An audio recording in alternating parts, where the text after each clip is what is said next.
we have to reduce to the lowest terms, and we have given algebraic fraction. We know that we can reduce fraction when we have multiplication in numerator and in the denominator.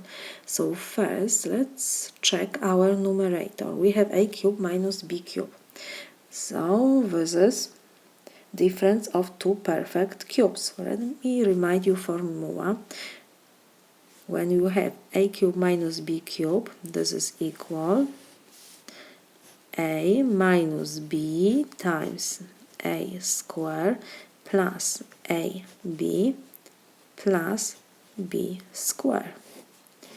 And in the denominator we can factorize 2 because we have 2 and 2 in those two expressions. So you will have 2 times a square minus b square.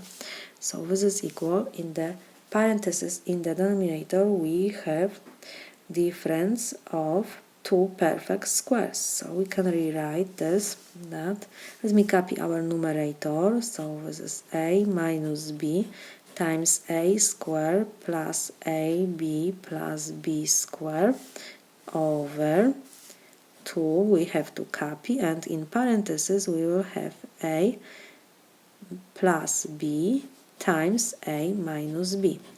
Let me remind you this formula. When we have a square minus b square, this is equal a minus b times a plus b, or you can write first a plus b times a minus b, doesn't matter. And when we have difference of two perfect cubes, so this is a cube minus b cube, this is equal a minus b times a square plus ab plus b square. I just used these two formulas.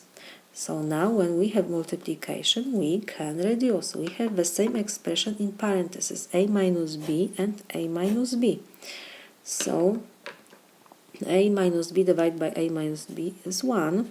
So we have 1 times this whole expression is this whole expression, because when we multiply by 1 it doesn't change anything.